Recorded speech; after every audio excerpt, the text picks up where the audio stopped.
Tara, let's cook some tonkatsu kare-kare, a fun fusion with Filipino and Japanese cuisine.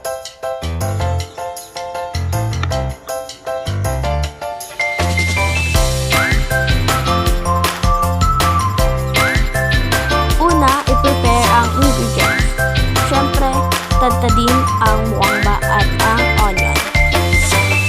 At isunod naman natin ang sitaw para mamaya ready na para i-blanch. Siyempre, pati na rin ang patalong ni Mayor para ready na din mamaya para prituhin.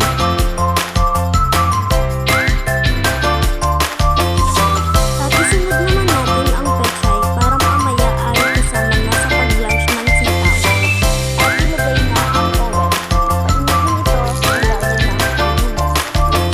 Pag mainit na ang oil, isunod ang atsete seed.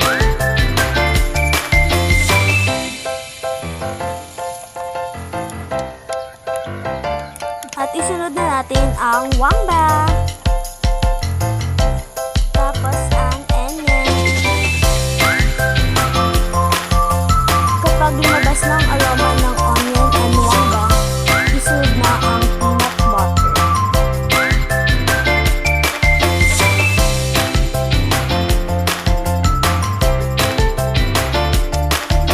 Sunod, lagyan ng nawasa.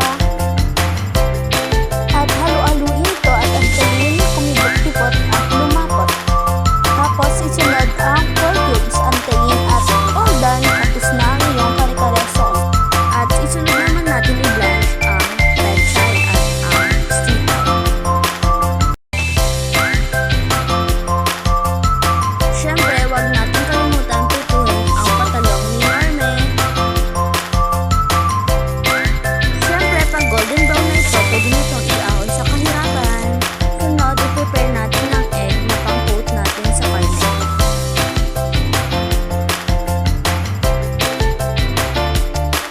And sinisimpan ko ng salt, pepper, at garlic powder. Sunod, i-coat lang ito sa harina. Pag na-coat na ito sa harina, iluglog sa egg. After naman yan, ilagay naman sa breadcrumbs. Pag okay na, prituhin ito sa malinis na mantika. At wala, antayin mag-golden brown parang ganito.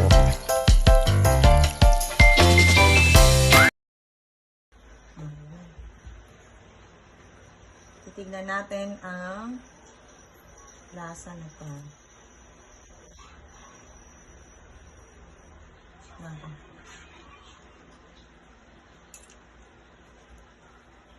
Mm.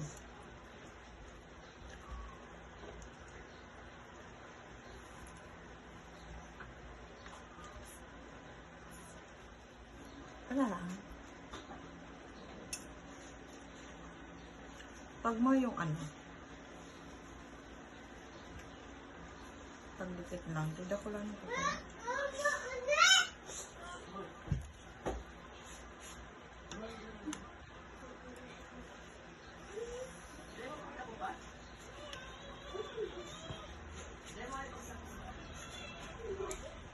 Ayun na.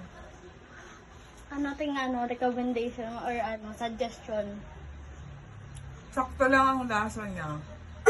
Tapos naibabaw ang lasa ng peanut butter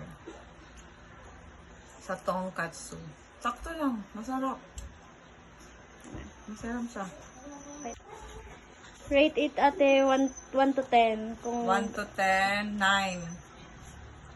9 siya. ang tonkatsu kare-kare. Tonkatsu!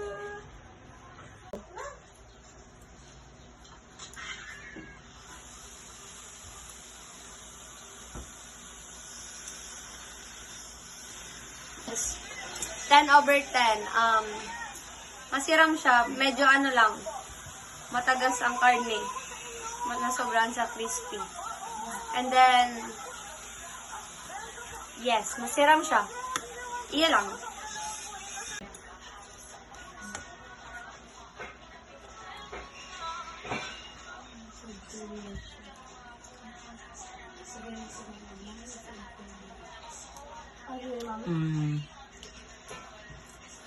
Yung peanut butter, okay lang. Then, ang karne, dahil gaano matagas, tama man din. Rating ko, 9 out of 10. Umaga.